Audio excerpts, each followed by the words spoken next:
Hello everyone.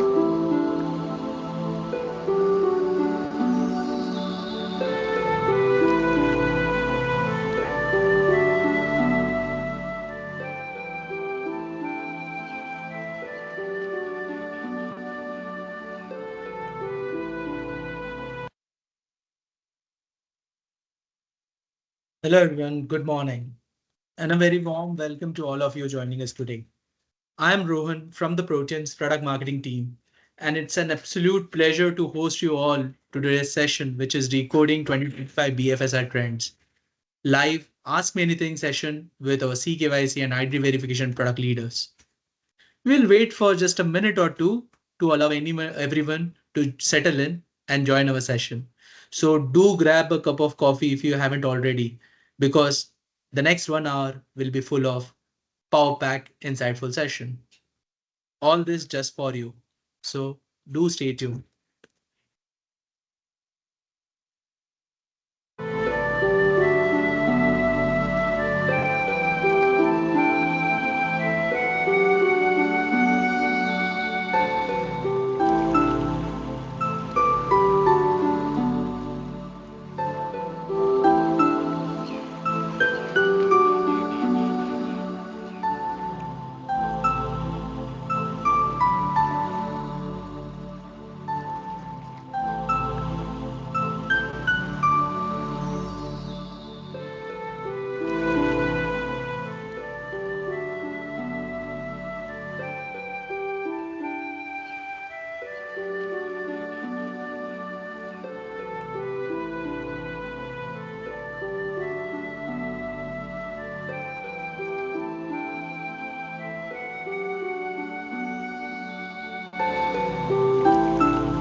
Hello everyone. Good morning again. For those who have joined just now, welcome to our dedicated AMA session, which is decoding 2025 BFSI trends with our CKYC and ID verification leaders. So we are just waiting for 1 minute more so that,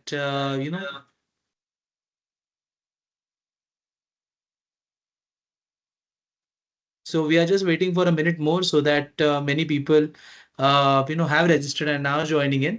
So just a minute more before we can kickstart this session. So do stay tuned. In another minute, we will be starting this session.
All right, let's get started.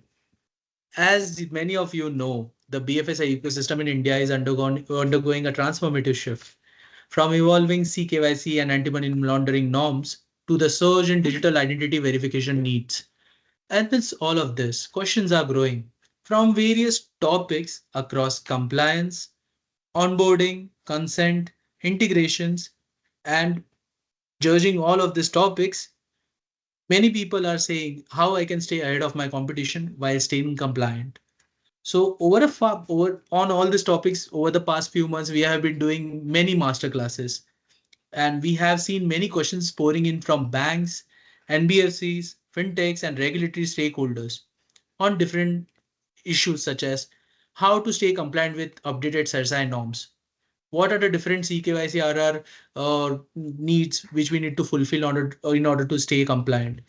Different onboarding journeys and questions regarding how to make them seamless, evolving data mandates, and also some questions were about how to select different vendors which are compliant so that they can fulfill their ID verification needs. So this all topics we are seeing and we are getting many questions. And this is the exact reason why we have created this AMA session, which is Ask Me Anything session, a real time, no jargon, expert led forum where we take your questions head on. We have with us the product leaders who have helped us to shape one of the India's most trusted identity and compliance solutions. So all the questions what you have, we'll get them answered with these guys. Now, but before we start this special session, we have someone very special to kick things off. So I request all of you to invite Mr. Bertram D'Souza, our Chief Product and Innovation Officer at Protean Ego Technologies. Bertram, or Bert, as many of us fondly call him, is a recognized leader in the fintech and public infrastructure space. With over 23 years of experience across digital payments, financial inclusion, and open banking. At Protean, Bert has been instrumental in building next gen digital infrastructure across identity, commerce, agriculture, healthcare, and beyond. And this all not just for India, but also for emerging global markets. Today, he is here to walk us through Protean's vision for digital onboarding and our evolving KYC needs, and to officially launch a new key initiative, which is a vital cog in the onboarding journey. So, Bert, sir, the stage is yours.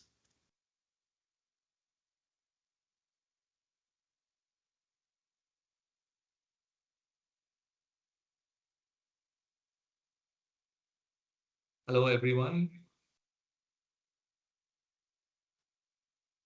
Yes, we can hear you, Bert. Thanks, Rohan, and good morning, everyone. Welcome to this AMA session. I'm Bertram D'Souza. I'm the Chief of Product and Innovation at Protean eGov Technologies, where I've built a product organization, and additionally, I serve as the CEO of Protean's AA subsidiary, Account Aggregator Sub. I have over 24 years of experience in digital payments, digital banking, now digital infrastructure, and fintech across both corporate and government ecosystems. My focus is on building inclusive digital ecosystems, scaling digital public infrastructure, or DPI as we call it, and driving strategic investments in identity, consent, data sharing frameworks to accelerate enterprise digitization across India and global markets. If I look at my journey, I think over the last 2 decades plus, I have seen how digital has really played a key role in shaping my career and also the ecosystem around me. So just taking you guys through a little bit about Protean, and I'm sure Protean is not a new introduction that anyone would need, but just to kind of talk about our journey. If I look at these 4 layers that are there on the slide, a lot of where Protean started was around the layer on the top, which is building e-governance platforms. So for the last 3 decades, we have been actively building and managing tax systems, pension systems, foundational identity, where in the very early days of Aadhaar, we played a key role both as a registrar or an entity who was issuing Aadhaar cards, and eventually moved on to become an entity focusing more on the enabling authentication, KYC, and the technological aspect of connecting to UID as one of the key ASAs or Aadhaar service agencies. Beyond the e-governance platforms, we then moved deeper into the building open digital ecosystems. Over the last few years, we have been actively involved beyond BFSI to also build out e-commerce, mobility, agriculture, a lot of the DPIs around these sectors. Very recently, we also made an announcement that we will be working on the mandate of Bima Shugam in the healthcare sector, in the insurance sector, which is also something we really look forward to.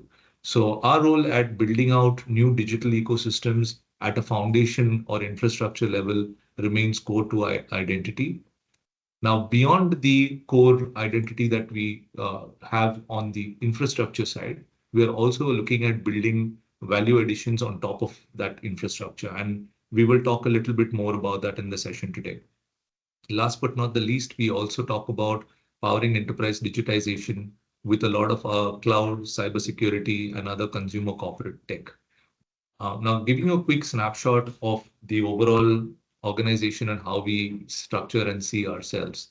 So on the left of what you see here is traditionally where Protean has been and where we have built out our legacy over the last 3 decades on the tax, social security and welfare, and on the digital identity or on the Aadhaar stack side.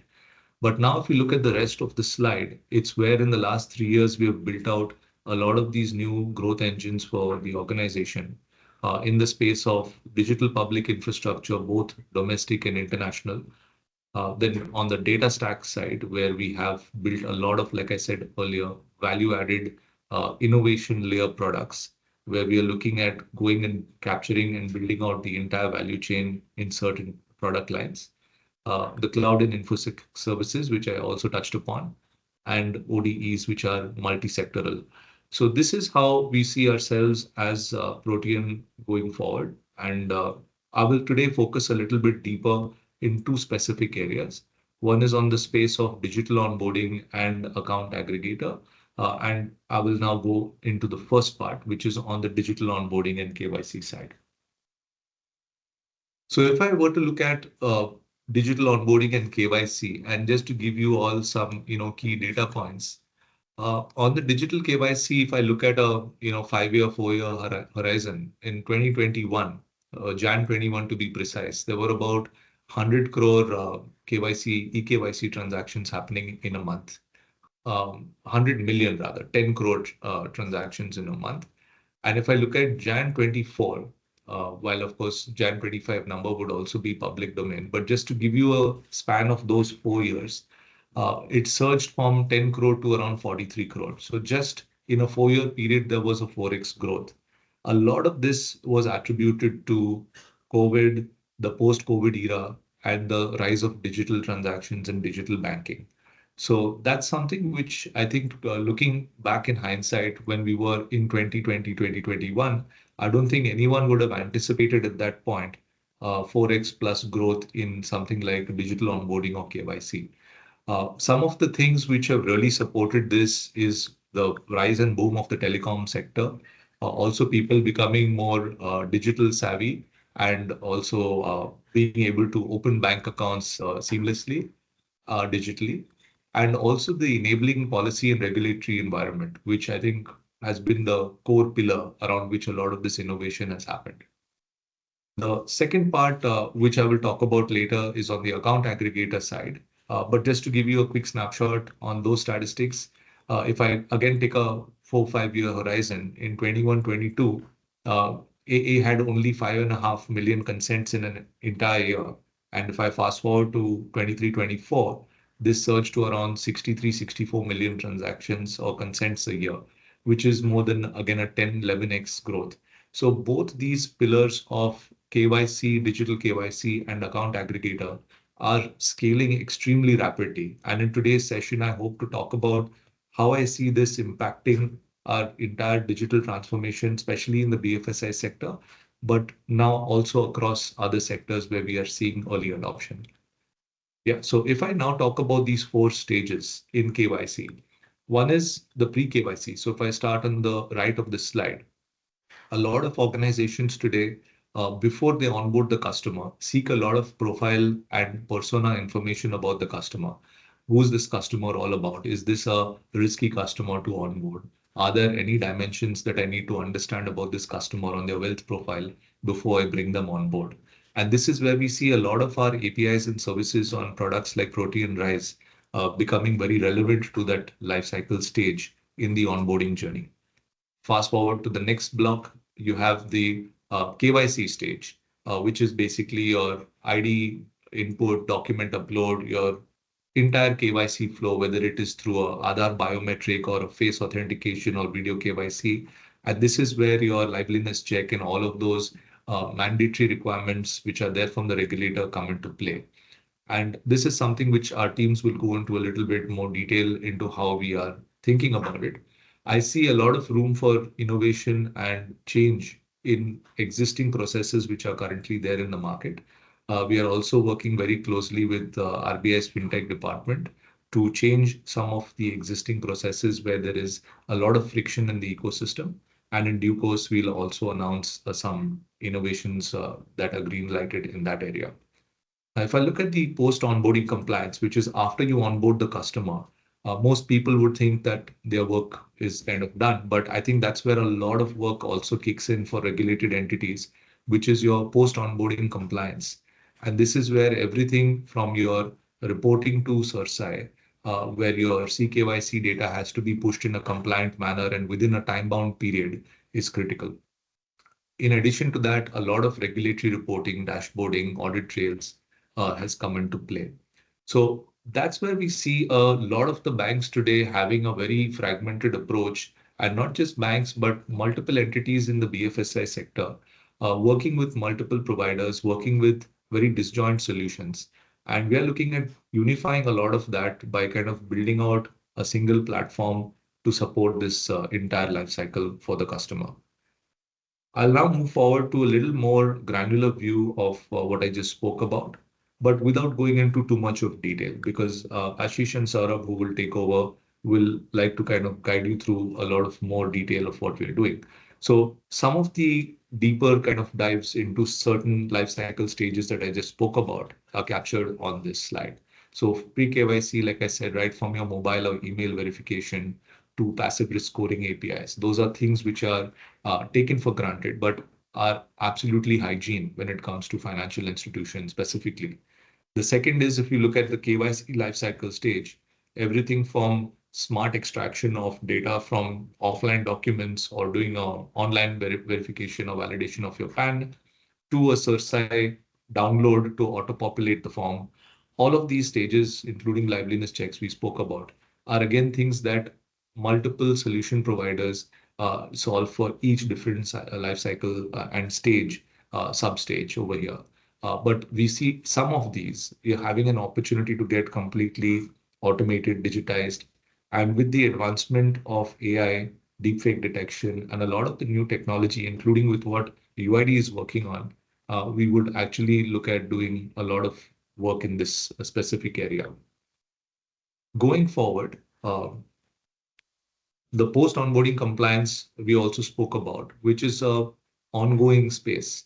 And this is where a lot of the AML teams, when we interact with in financial and BFSI institutions, keep talking about that the constant ability to monitor the customer's profile once onboarded for risk flags is something that is critical.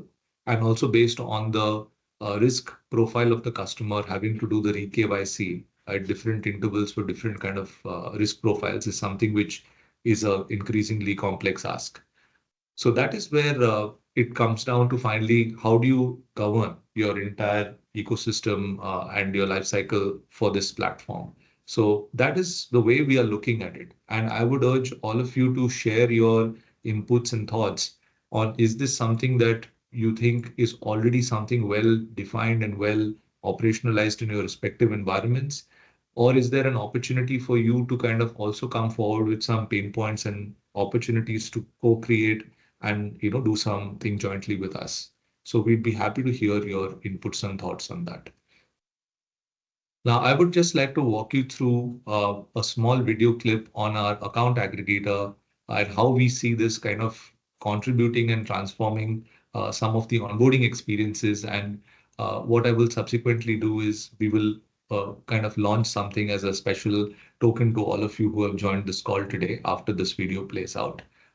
Yep, over to you guys to run the video.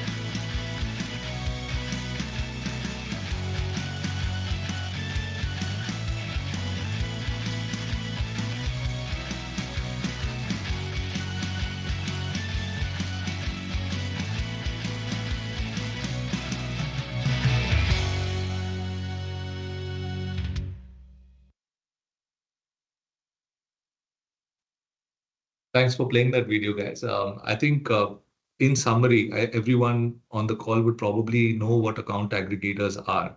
But I think if you compare it to what was the previous era of PDF scraping or PDF decryption, and also looking at net banking scrapes, which were like a decade back activity done very prevalently, I think the success that we see the ecosystem slowly coming to terms with, while there is still a long way to go, has definitely kind of improved, from where we were. I'm working very also closely in my role as the co-convener of the account aggregator ecosystem to take on certain additional use cases and try to open up a few more things, like we are working on enabling joint accounts shortly. We're looking at enabling some critical ecosystem enablers in data. For example, the EPFO and also the income tax department have been long-standing asks. Those conversations are always in dialogue as we speak. So the idea behind, and also last but not the least, the corporate accounts as well, which has been currently left out of scope of the AA ecosystem, which focuses mainly on individuals and sole proprietors. So I think with a lot of these enablers happening in the next maybe 1 year's time, and with also Sahamati applying for ability to become an SRO under RBI's supervision, I think there is a phenomenal opportunity for this ecosystem to go even further in terms of growth. Like I had mentioned earlier, it grew 10x plus in the last 4 years. I definitely see this growing another 10, 20x in the next 5 to 10 years. So I would love to see how some of you are able to use the AA framework in your respective environments. And as an organization, we are committed both to B2B as well as B2B2C use cases, given that we also have a massive distribution presence where AA-enabled products are being used and are of interest to people in especially rural parts of the country. Moving forward, and to my closing slide, we have created something called a playbook for the account aggregator ecosystem. Uh, I think this is just the start of something which is not fully tapped in potential. I would urge all of you who are interested to download and have a read through the use cases that we have envisioned and called out in this playbook. And we'd be happy to also hear from you on areas we may have missed, and we'd be happy to cover that in a subsequent edition. On that note, I'd like to thank all of you again for being part of this AMA call, and for our teams at Protean who have taken a lot of trouble to set this up and do it so well. Look forward to hearing a lot of your queries, questions, and working closely with many of you. Thank you so much. I'd like to hand it over now to Ashish and Saurabh. Rohan, over to you to take it forward.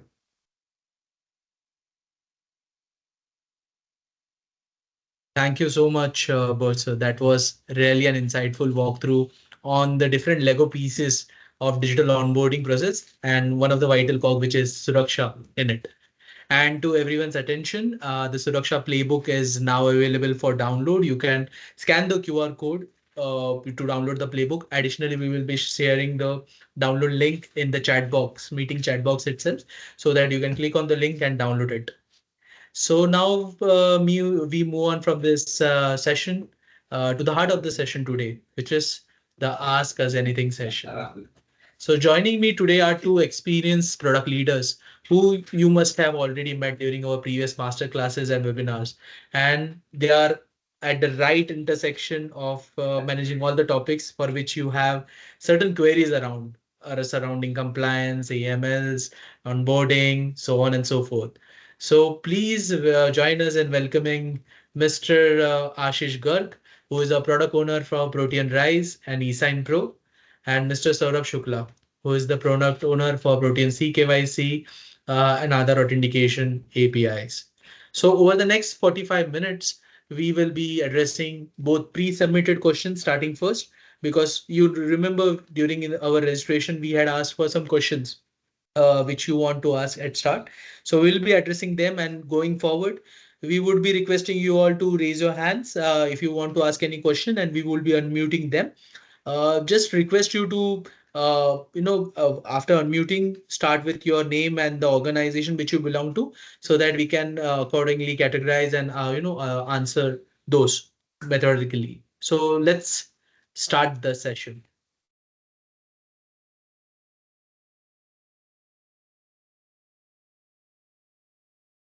So Hello. Good morning, everyone. Thanks, Rohan, for the introduction and very warm welcome, everyone. Very warm welcome to everyone. Today we'll be discussing. There are questions which has come to us, and I have seen those things. So what we have understood from these questions, these are very grounded questions where people want to understand what's the compliance and what how things has to be done. Why KYC is not mentioned in RBI. So there was one question which I would like to highlight when I've seen that. So that was kind of a shocker to me ki when people say these things. Ki eKYC is not considered as a full KYC and has been mentioned, not mentioned in RBI document. So I would like to highlight this that whatsoever we are going to talk today is purely based on the data, purely based on the circulars, purely grounded conversation we'll have. We'll not have 30,000, 40,000 feet conversation.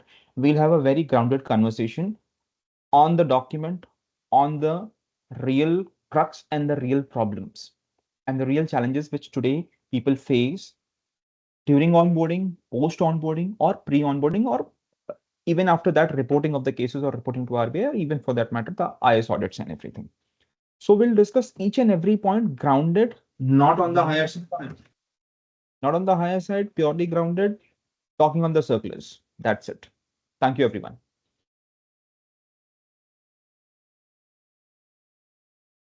So thank you, Saurabh, for the brief intro on the section. We will start from the first questions which we have received from Saloni Shah. So Saloni Shah is asking that what are the biggest compliance challenges BFSI companies are facing in 2025? Uh,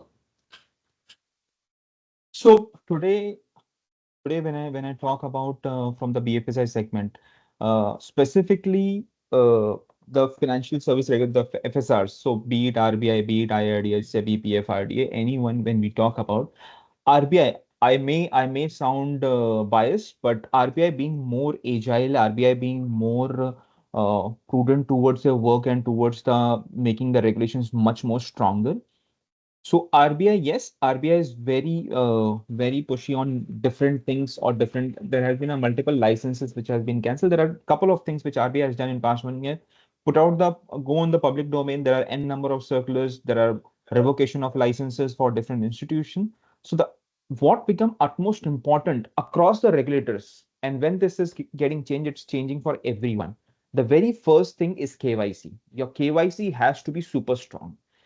You can't compromise KYC with anything else. And while onboarding, you should also use the source data. You should not use any unstructured, unsecured data. Likewise, when I talk about this, uh, Aadhaar is one of the most popular segment to onboard a customer. Aadhaar provide different kind of modalities to onboard a customer. It is based on the biometric, based on OTP, based on face auth, based on there are multiple ways of authentication. With face auth, it's a revolution which has happened in the complete ecosystem to onboard a customer without any friction. Without any friction, when I have to say this. So that has been a very instrumental, and it is needed. It was a need of an hour to onboard a customer on a quick or a fraction of a second.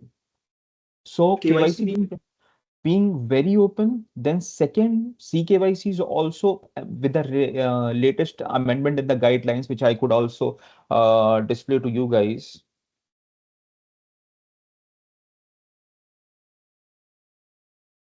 So these are the PMLA amendments which has happened last year on 19th of July 2024. It primarily talks about onboarding customers based on CKYC data.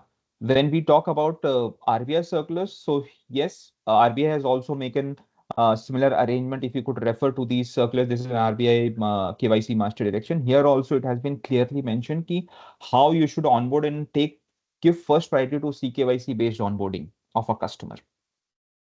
So if you follow the KYC processes, that's the crux of it. That's the starting stage of the relationship. If that is clear, then your entire compliance is clear. And RBI also talks about that. That's the first thing. Second thing is all transaction and everything. But if your onboarding is perfect, your due diligence is perfect, your transaction monitoring skills are perfect, then there's no compliance issues at the bank level or at the organization level. So thank you, Saurabh, for the detailed answer on the different compliance challenges which the BFSI companies are facing in 2025. Now we are moving on to a next question. Now, Ashish, there has been a question for you where there are the question is as how can BFSI organizations accelerate their customer onboarding while staying compliant with KYC and AML regulations without foundational APIs like Aadhaar and PAN, if they are not allowed to, how they can accelerate onboarding? So, thanks, Rohan. So basically, as we know that, the common problem which is exists still in the current scenario also that, as of now, entire onboarding journey is still not fully automated, right? So we still have the offline and the online processes, right? So while offline process, that, onboarding we everyone knows that, onboarding a single client take like, 6 to 7 days, which is like, manual document collection, which happens, then the onboarding is completed and then the CPC team or the backend operation team verify all the documents, right? And then that account is marked as a onboarded. While industry or is moving towards the digitization, so there like Rohan, you have correctly mentioned that not everyone has access to Aadhaar eKYC API, right, or the PAN APIs which is there, right? So what happened that there is a method where your user can opt for certain APIs which is DigiLocker. So DigiLocker can play a crucial role here where user can register himself as a requester on that with the DigiLocker, and where that Aadhaar authentication happens at the DigiLocker end. So for example, there is a list of request issuer is there on the DigiLocker. So where you can fetch, let's say ePAN you can fetch, right? Which is a digitally signed pen, I would say. Then you can fetch the Aadhaar data, you can fetch it, right? So where user eKYC will be done on that Aadhaar DigiLocker page, and you can complete the KYC using the I would say, DigiLocker based Aadhaar eKYC. Secondly, there is also an option where you can download the Aadhaar XML. So as a customer, I can go to UIDA website, I can download my Aadhaar XML file, and that can be verified on the user application. So that can be a entity who is having access to the verify your I would say Aadhaar XML, which is downloaded, because UID mentioned that you cannot directly pull the Aadhaar XML, which is also called an offline Aadhaar, right? So it has to be downloaded manually by a user, and then it has to be uploaded to verify at the organization end.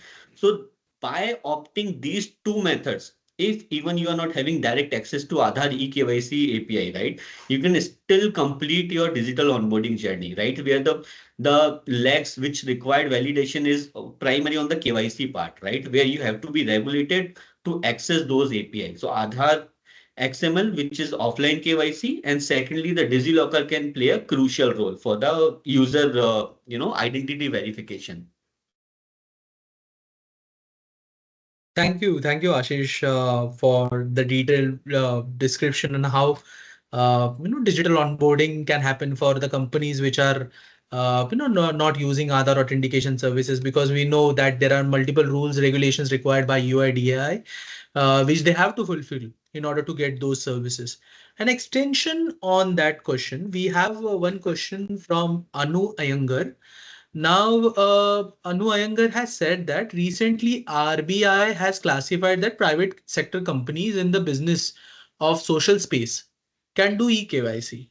So he wants to throw some light on it. So Saurabh, I think so this is in your domain, right?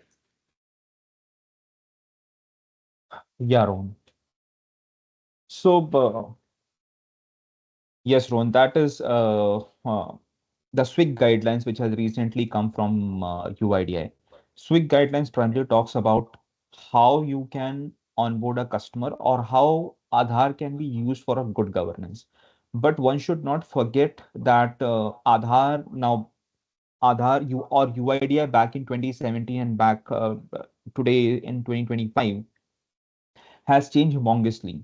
Earlier, the access was limited to few people, few banks, and few institutions. Now, sub AUA as a concept, Aadhaar can be used by multiple people. It's not like that ki only uh, one entity who has an AUA KUA license can use it, but anyone who's a regulated entity. Again, I'm quoting it.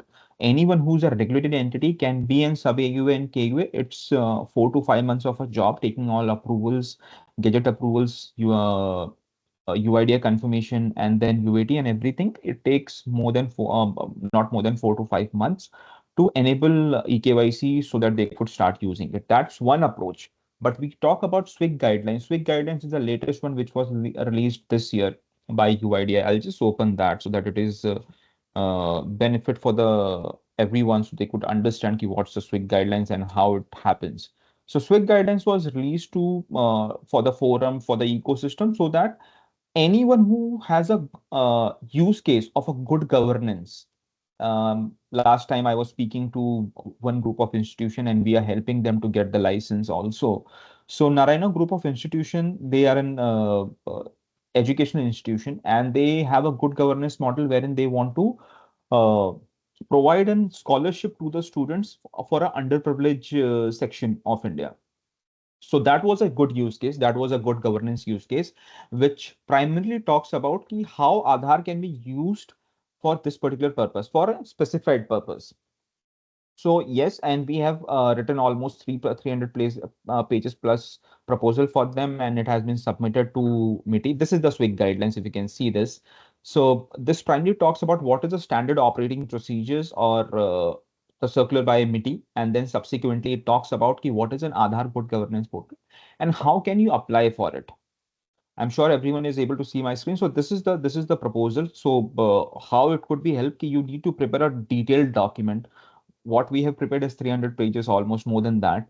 So to identify the use case, what is the impact and how it will impact not only from one institution, but in the complete segment. Like let's say education as a sector, Narayana is taking an initiative, but it is for the everyone, and it may be applicable to all the schools and colleges.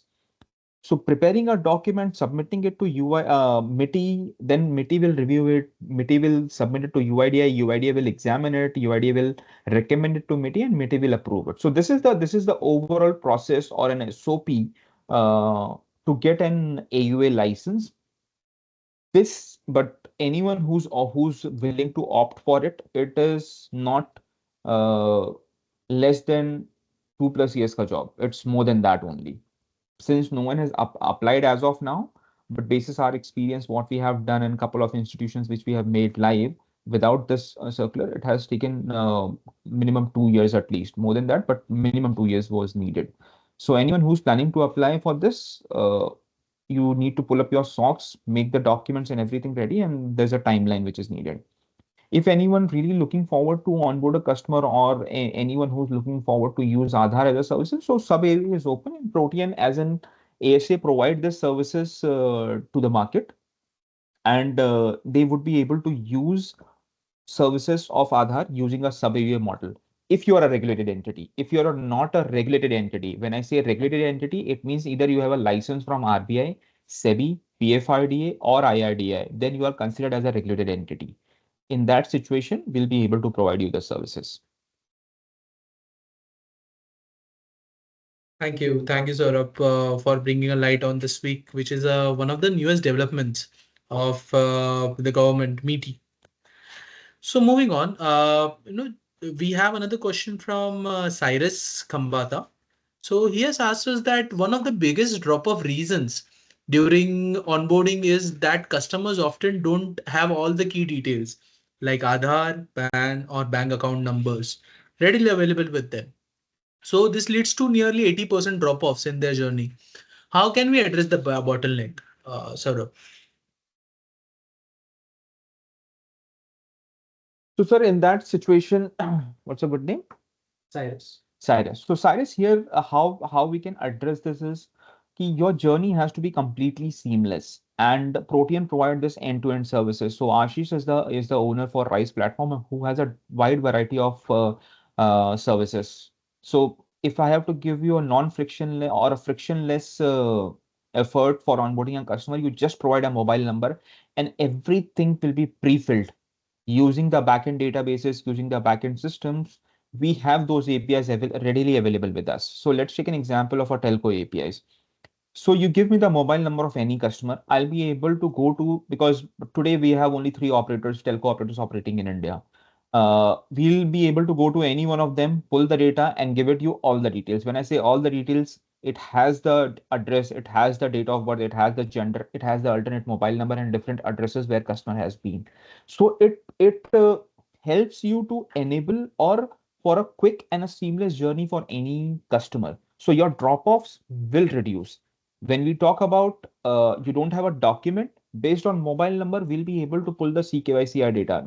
Just now when I displayed this PMLA guidelines, in that also RBI, if you're coming from a banking segment or from any other segment, uh, Ministry of Finance has mandated that CKYC, even in the last session, the Parliament, Honorable Finance Minister has also mentioned that CKYC should be used as a primary mode of authentication for the customer. So Cersei provides this ID and Protean also provide this APIs via Cersei only.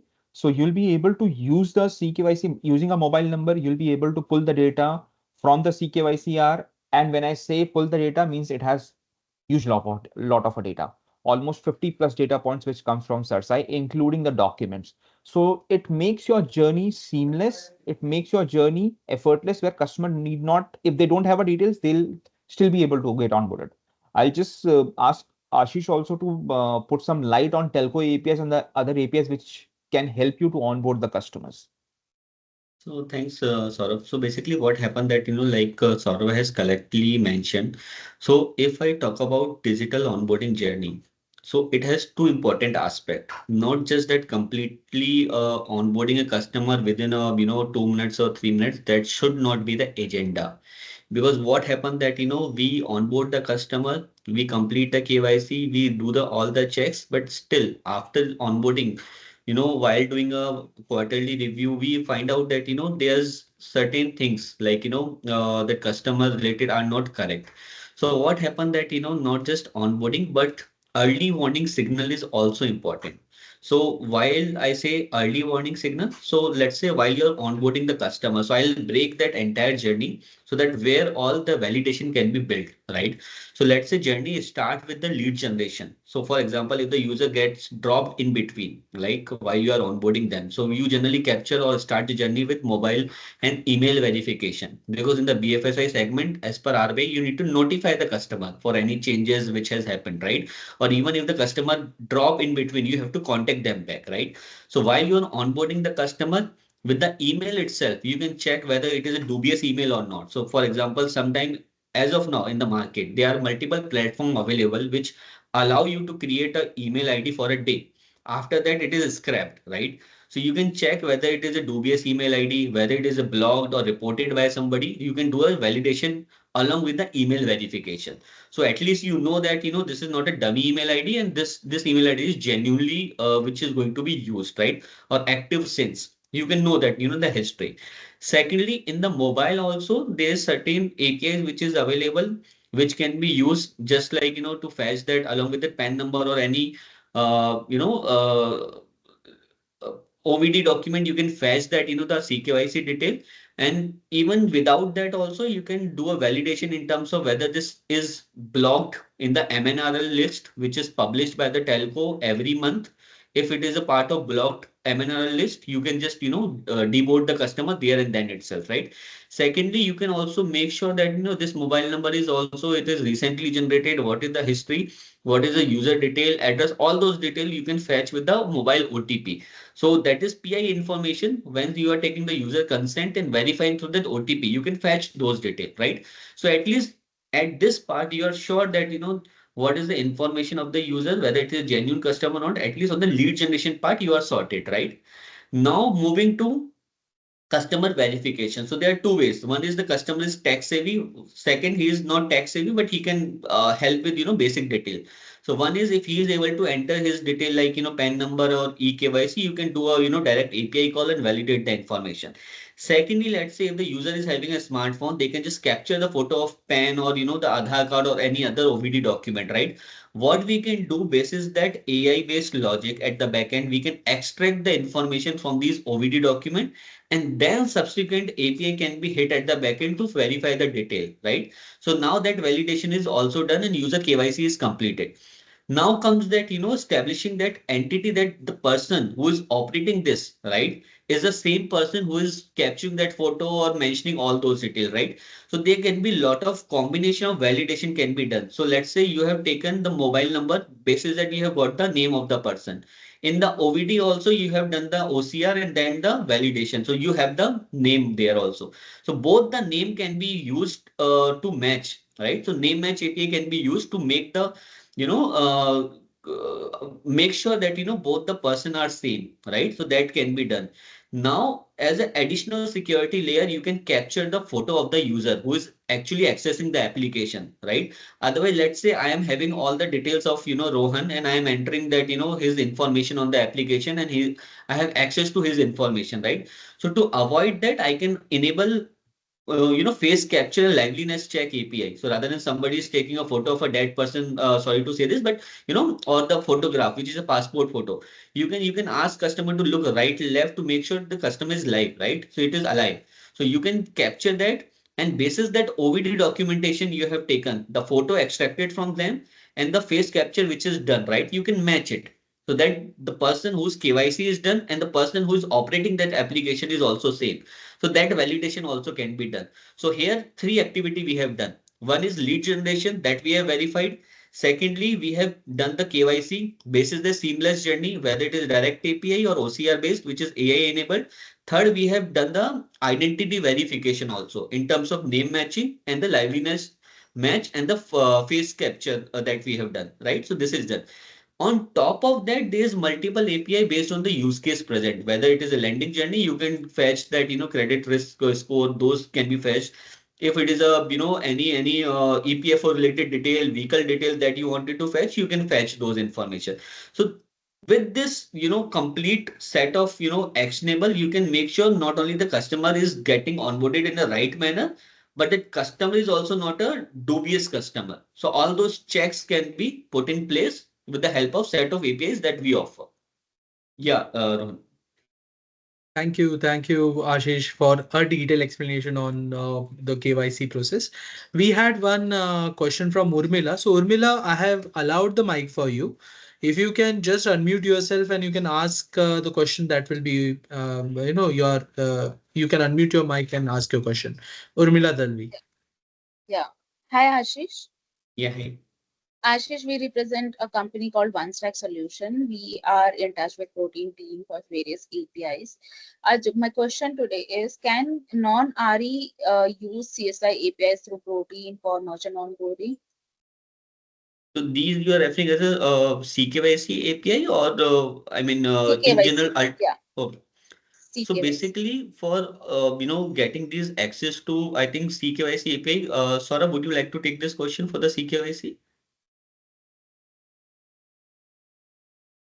Ma'am, so in case of CKYC APIs, these are purely regulated, and CERSAI also mandate and they issue an FI codes to every institution to pull their data. So non-REs can't use it. If you're registered, try to register on CERSAI's website. CKYC India is then website where you could go and register yourself. If they issue an FI code, which is a financial institution code to you, then yes, we'll be able to give the APIs. But ultimate question remains over there. Ki you need to have the FI code. If they are allowing you, we are no one to stop you.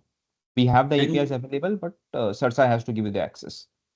And ma'am, Oh, just to add on top of that, let's say in case if that is not available, right? So then there's a certain other alternate APIs which is available, which is DigiLocker, right? So that can be Mhm. used to, complete the user verification. So as of now, if you see that, the last to last financial finance budget, right? Our finance minister also mentioned that, going forward, or, there's effort are being made that, when the DigiLocker can be one source of, user information verification. So as of now, if you see, most commonly used API on the DigiLocker is like your PAN verification, Aadhaar verification, your DL the voter verification. And as of now, there's Udyam verification also can be done. So these are the information which can be easily fetched from the DigiLocker. So where not only you get the information, but you also get the signed digital copy as well. So which is rather than taking from the customer, it is more accurate and digitally verified copy that you will be getting. So I think that can serve as an alternate to CKYC for your use case. Okay, and that APIs is also with Protean. Yes, yes, ma'am. Okay, thank you, Ashish. Thank you, Urmila, for the question, and Ashish and Saurabh. Now we move on to the next question. We have a couple of questions received in the chat, Q&A chat, which was from Aman Rajurkar. So Aman Rajurkar, would you like to, unmute yourself and ask the questions? I have allowed the mic for you, Aman. Sure. So thank you, Rohan. I'm audible? Yes, you're Hello. audible. Yeah. Yes, Sure. Thanks. So basically, what I wanted to understand was, so as per my understanding, there are two methods of doing the CKYC, right? For search and download. One is through Aadhaar and one is through PAN. Right. So I just wanted to understand the success rate, like for out of 10 transactions, for Aadhaar, in how many will be able to find the CKYC numbers, and in PAN, how many would be there? So when we talk about Cersei's database, so they have around 130 crores ka plus database which they maintain. Max of the data we will be able to pull based on PAN and plus DOB. So with the combination of PAN plus DOB, we'll be able to pull 95+% of databases. Aadhaar is not that precise because Cersei themselves doesn't have the complete Aadhaar number because banks and financial institutions are the one who reports the data to Cersei. When they report it, they don't give complete Aadhaar number. They only share the mask Aadhaar number. When they have a mask Aadhaar number, we won't be able to pull that data because that's not a qualified data to pull. There are other details, likewise, voter ID, DL, passport, all these numbers can be used, or all these KYC identification numbers can be used to pull CKYC data.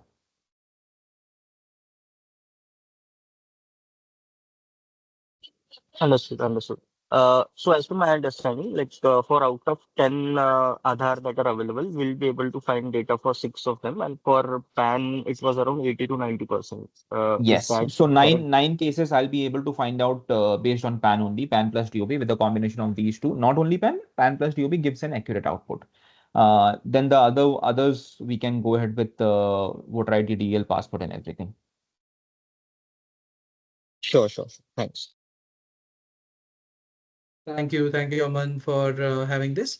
Sir, we have a follow-up question on this, which we received during our pre-registration. Now, this was regarding, this was in the frame of the masking of Aadhaar. So this was asked by Aditi Paliwal. So she has asked that if Aadhaar is masked and storage is restricted, how are credit card companies reports being generated in the absence of other KYC documents? If I could have this question, I need to understand this first.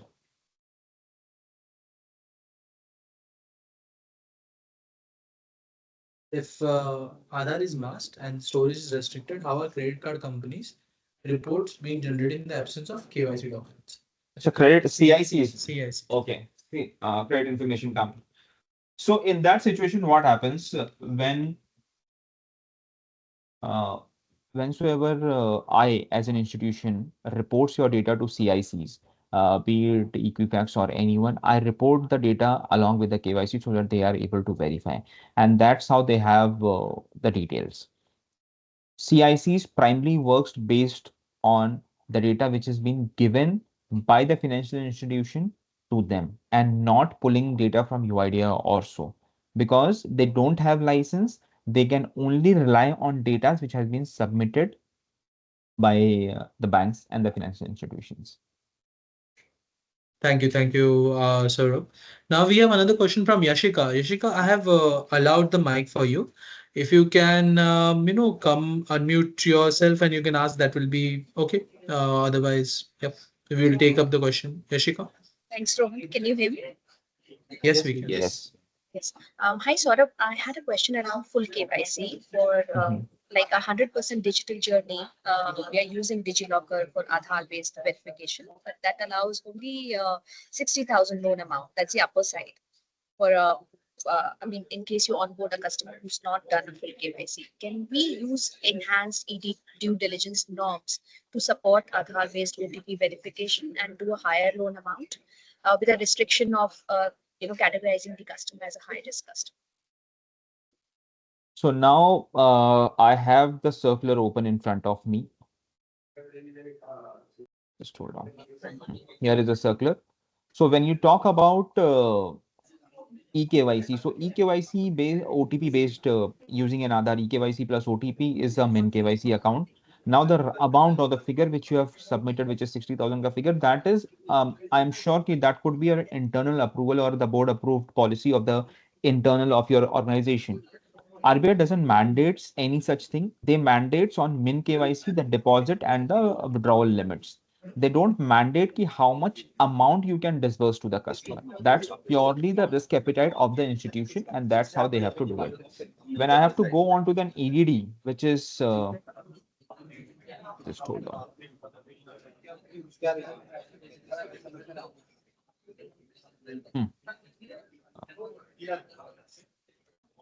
Here, when we talk about EDD, in case of EDD also it says that you can take a data from CKYC and DigiLocker, but they don't mention anything about the pricing, about the amount, ki how much you can disburse. So it is purely up to the risk appetite of the institution, ki how much you can disburse. But I would recommend, if you're doing a full KYC, you can enable a face auth instead of OTP, and it's a quick one. The success rate of face auth is much more higher than the OTP. So it will help you to onboard customers quickly and seamlessly. By face or do you mean BKYC by any chance? No, I don't mean face auth means video KYC. Face auth is a new type of a KYC which has been introduced by UIDI.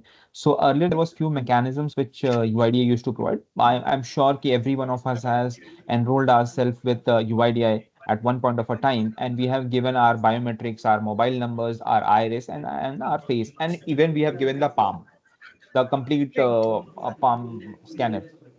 But today, till today, UIDA started with OTP, eKYC with OTP. Subsequently, they have launched biometric. But biometric may customer need to be physically present at one point of a time. Second one, third one was iris. Again, in that situation, customer has to be physically present. A device need to be procured so that he could be authenticated. But the new revolution which they have enabled now is a face auth. So I provide the Aadhaar number on the app, and customer has to embed. There is an online, or there's an on a Play Store. They have an application, um, Face ID app, which you can embed in your native app. You can enable the app and you can invoke the Face ID app using your existing application, and Face Auth will be done. And Face Auth is different from video KYC. Video KYC is a full length of 5-10 minutes or 2-3 minutes of conversation between the executive and the customer. But here it's purely a seamless journey without any intervention of any person. It's a Face Auth. It do some liveliness checks. It's understand some person who's available, who's not available. It checks whether the person actually exists or we are recording some video and photos has been displayed. So that's how they identify the customer, and that's how they check the liveliness of a customer. And this is purely the complete ecosystem. All the validations, all the logics is being confirmed by UIDI, which is a regulatory authority, and they have a very precise process to confirm any customer before onboarding. Okay. Thank you so much, sir. Sure. So look, there is a follow-up question on this. No, based on the biometrics, is biometrics authentication available method to utilize CKYC data, especially for cases where OTP to register mobile is not feasible? Sure. But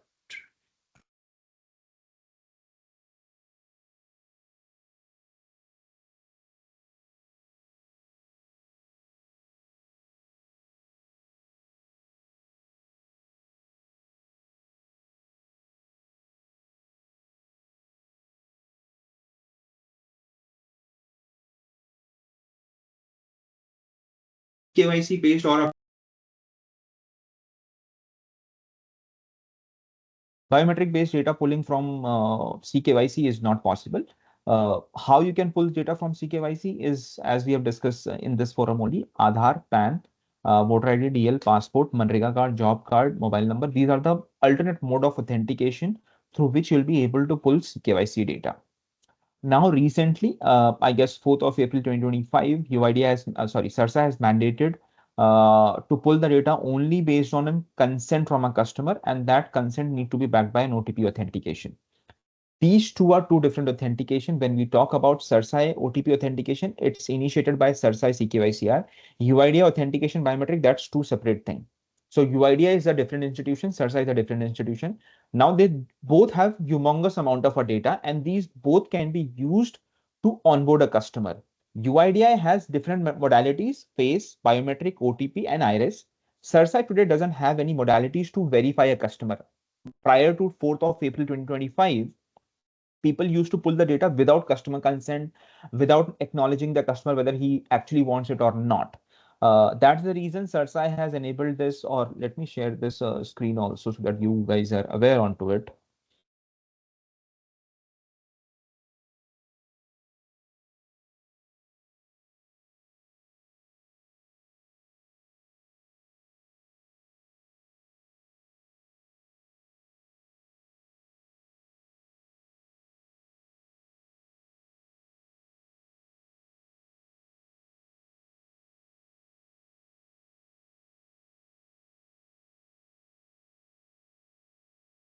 So this is a circular which mandates for CKYC based data pulling back to be backed by an OTP based consent also. So all the REs who are using these services, who were freely using these services without informing the customer, and the customer who are going and complaining it to Sarsai ki my data has been pulled by this X institution, this Y institution.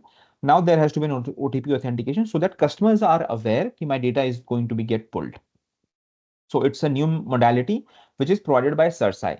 Now, if Sarsai has the mobile number, the correct mobile number, then yes, customer will receive an OTP and authentication will be done. If not, then CKYCR based data pulling will not be possible. In that case, you can use our alternate mode of authentication, which Protean also provide via RISE platforms.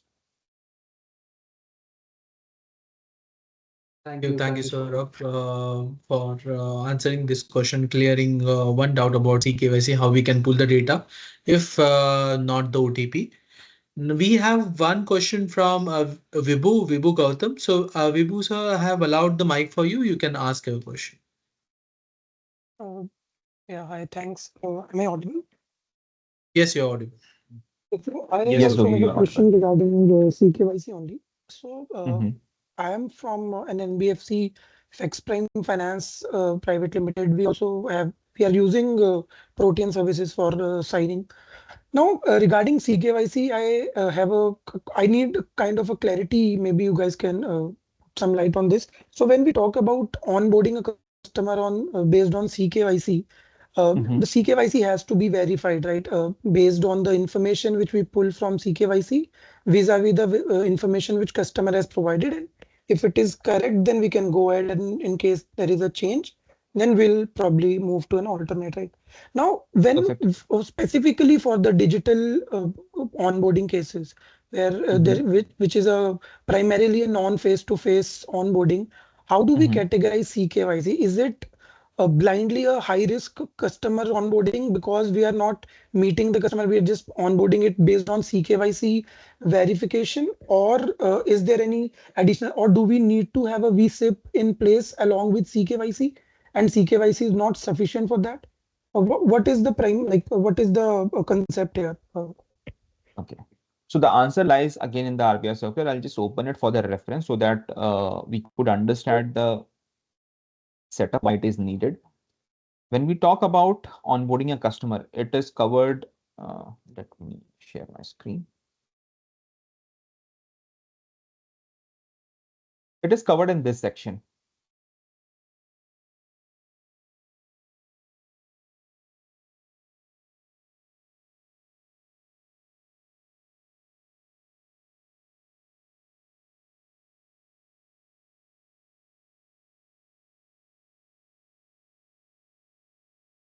CTD information with CKYCR. So here it talks about, and this was a guideline which has changed in the month of November.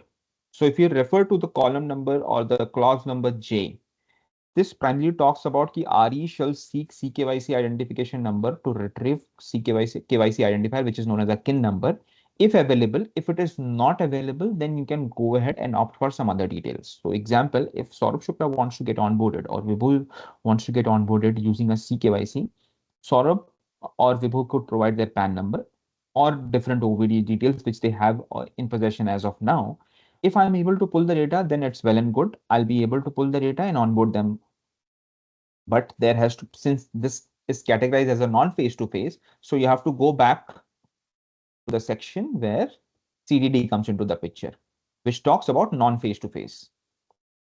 So if you look over here, EDD for non-face-to-face customer, this primarily talks about you should pull the data from there, pull the data from CKYC and other form factors, but you should verify it.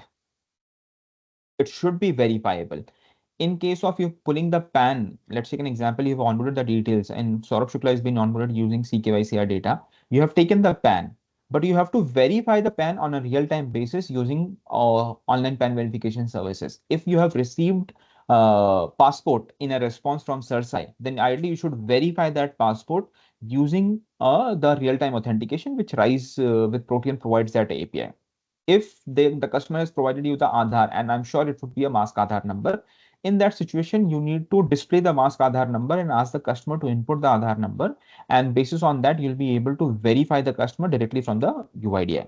So you should not blindly depend on CKYCR. There has to be an additional form factor because it's non-face-to-face situation. Everywhere, when we talk, VSIP also was introduced to make sure that customer has to be physically present. It shouldn't happen like that the person who has been demised and that person account is getting opened and further being misused or as a mule account to launder the money. So that shouldn't be the situation. There are different aspects which has been mentioned by RBI in this circular. You have to take a cautious decision, get it approved by your board of directors, and then you can follow the same thing into this. As I've given you an example of EDD in this section and CKYC are under this section. When I talk about specifically on eKYC, I'll just show that also.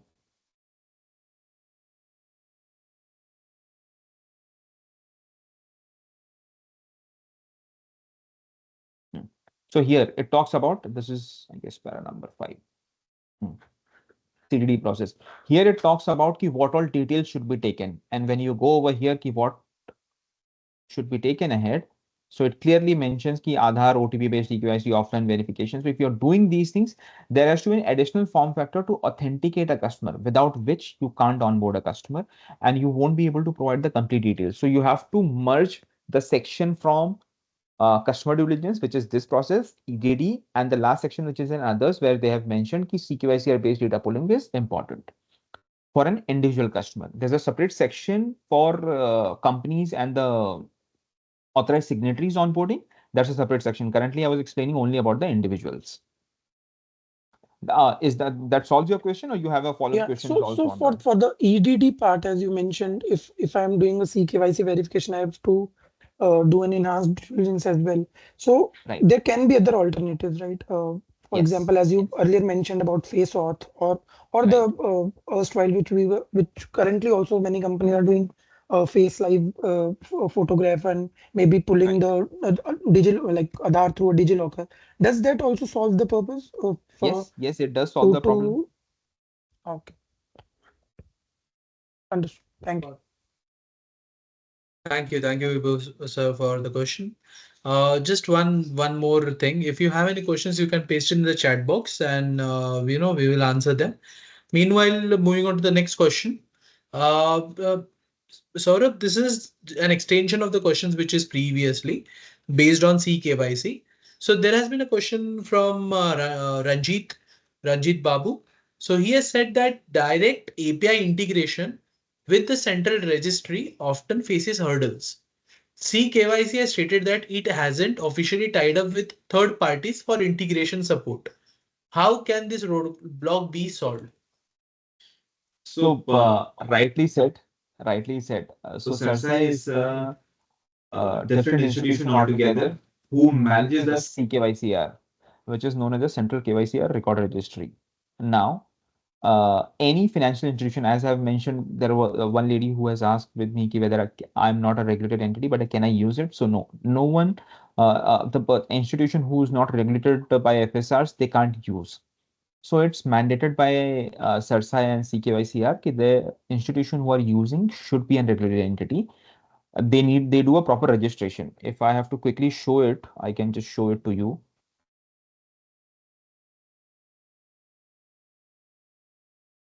In this only, you need to register yourself over here as an institution. This is an FI registration. You can go, the complete PDF form is available. How you can register yourself, everything is mentioned over here. CKYCR being one of the most precise information and most precise FAQs which they provide on this platform. So you could check those things and you can register yourself. Now talking about is there any TSP on CERSA has also mentioned yes.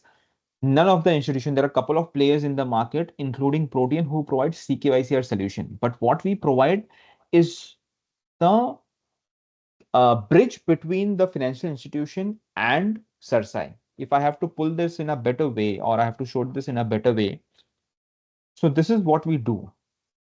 If you can see my screen, this is financial institution, this is CERSAI, and this is Protean. This is what Protean does for any data.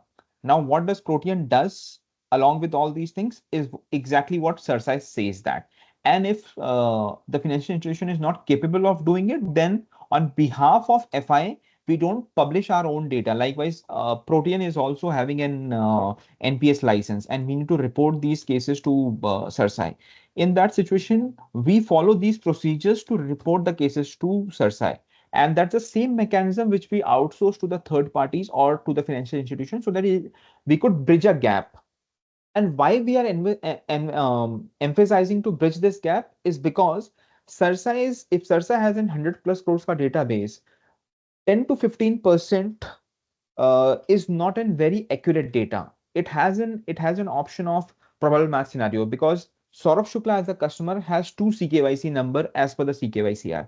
Why? Because there was one institution who has given my Aadhaar and PAN, then the other one has given a passport plus PAN, and basis on that, two CKYC number has been generated.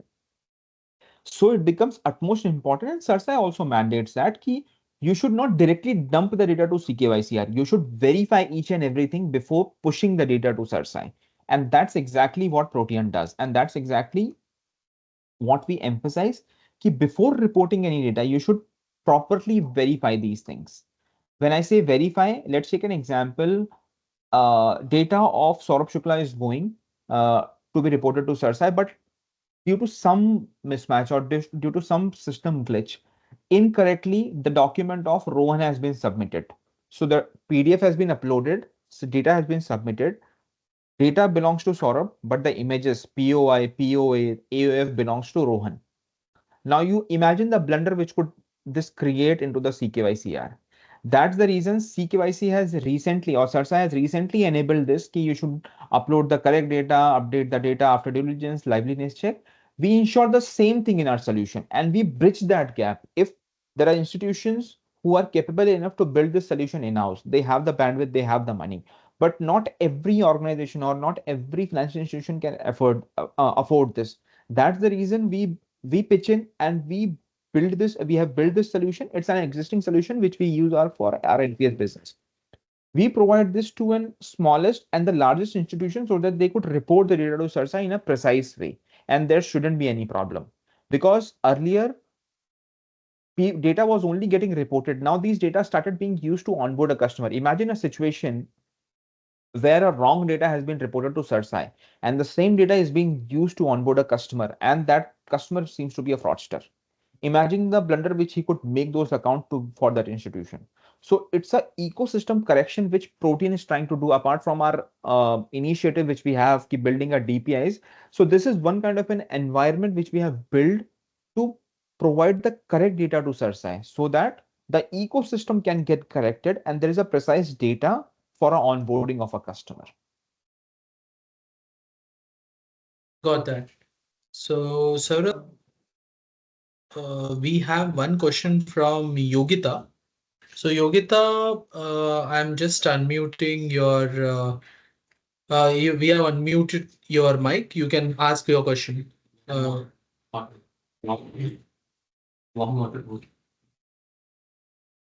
Yogita, we have allowed mic access for you. You can unmute yourself and ask the call. Ask the question.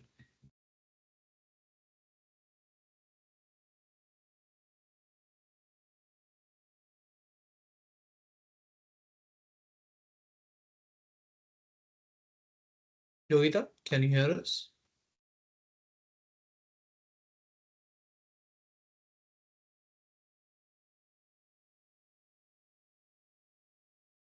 Okay, so Yogita has asked a question, Saurabh.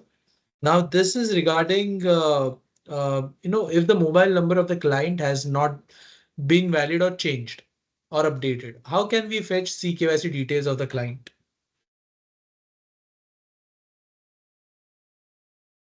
See, in that situation, if the customer is yours and the mobile number is not being updated, so you should opt an alternate mode of authentication to onboard the customer and report the data to CERSAI.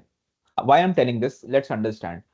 CERSAI doesn't secure the data, or CERSAI, or let me rephrase myself. CERSAI doesn't onboard the customer.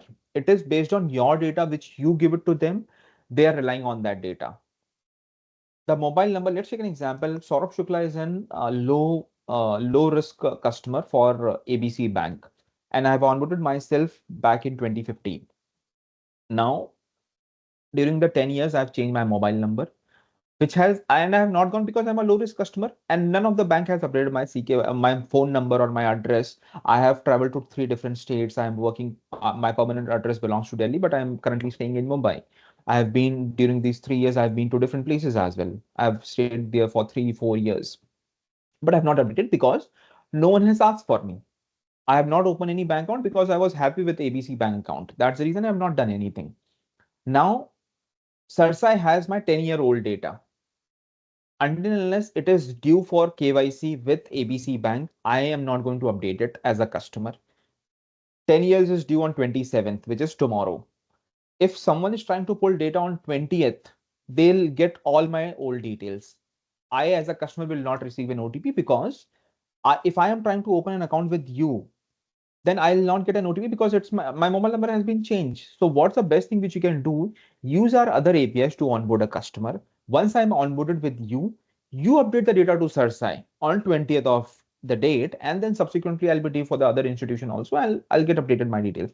So if the mobile number is not updated and you're trying to onboard a customer, don't hesitate to onboard the customer using a different mechanism. Onboard a customer, because changing mobile number with CERSAI is not an easy task. You can change it, but it has to be your customer. Else you can ask customer to step back, go ahead with a different institution, change the mobile number. That's a lengthy process. You lose the customer in that game. So I would suggest to use our different APIs, onboard a customer, report this, and update the new mobile number in CERSAI's database. Got that. Got that. Thank you, Saurabh. So we are team. We are at the last minutes of our session.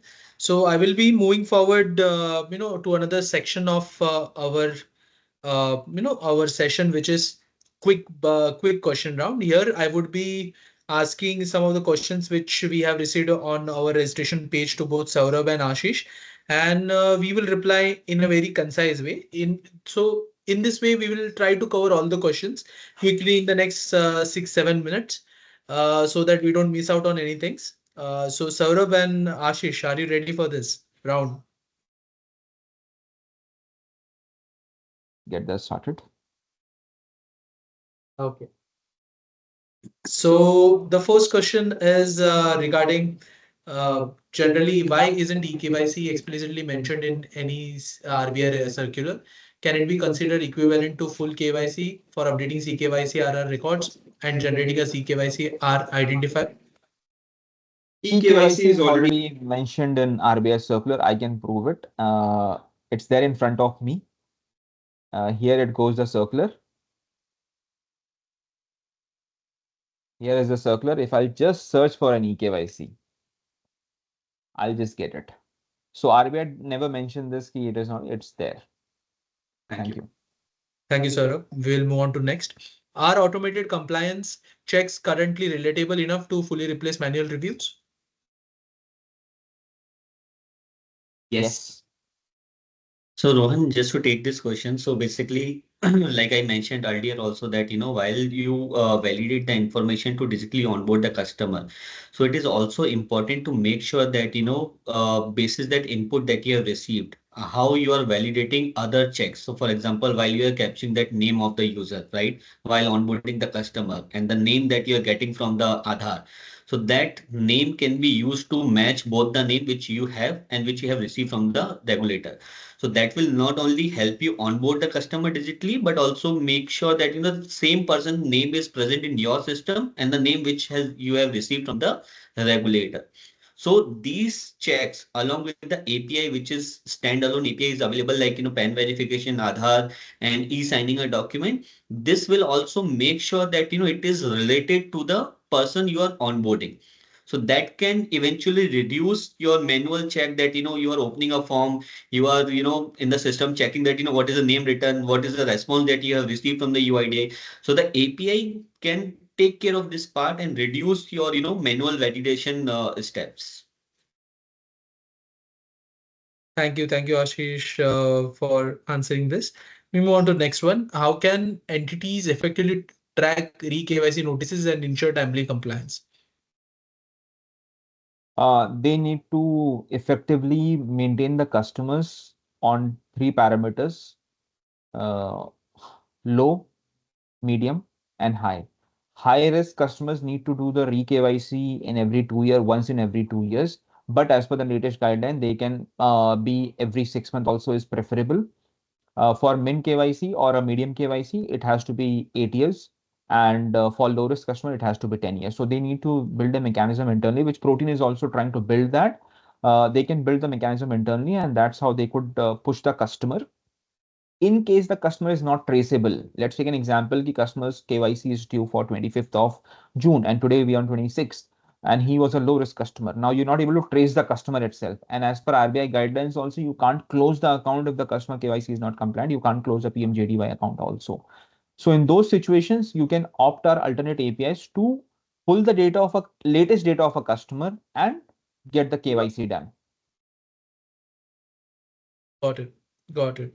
We move on to the next question. Now, this is the one regarding onboarding, the primary theme of our session. So this question goes as, this is asked by Subi Chaturvedi. So she has asked that what is the fastest way to verify identity and background of job seekers, especially in blue and gray collar workforce? And follow-up is, how can various APIs help me to build such a identity workflow? So basically, Rohan, to take this, so basically what happened while you are onboarding a customer, so it is important to understand that, what is our target audience, right?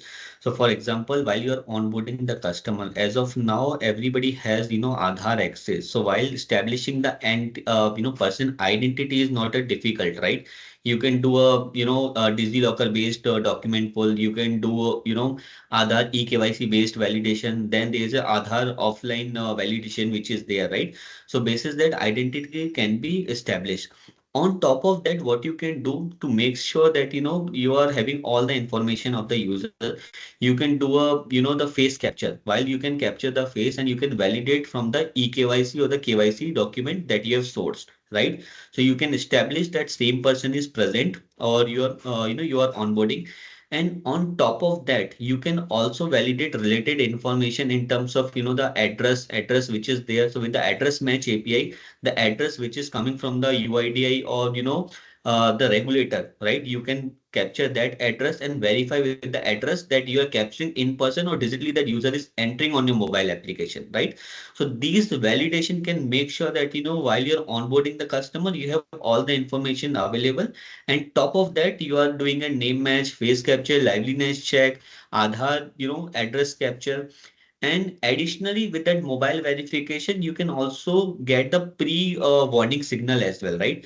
So whether this mobile number is active or inactive, what is the, the payment history, even on not only, in terms of credit score, but in terms of mobile, recharges, which is done by the customer, any payment which is defaulted even on the mobile side, right? So that can be validated. So these APIs consolidatedly can be used for onboarding these, clientele or the users.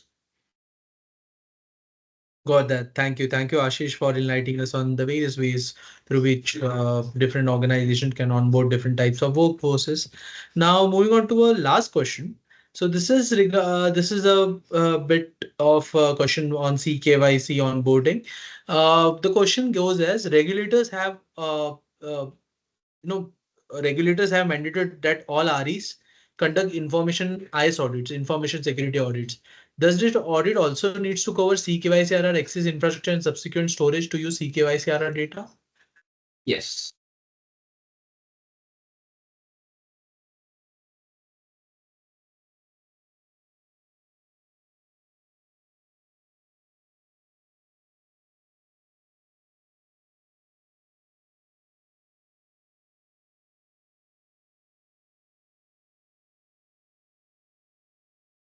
Saurabh, you're on mute. Hello. Sorry. So in this situations, whensoever any customer is getting onboarded, in case of IS audits, you can't mandate CKYC or Aadhaar or any form of KYC. It has to be on open and democratic way. When you onboard a customer, CKYCR based data reporting to CERSA is important within 10 days. That's the mandate, and that's what IS audit checks at your end. Whether are you reporting the data within 10 days or not is the concern.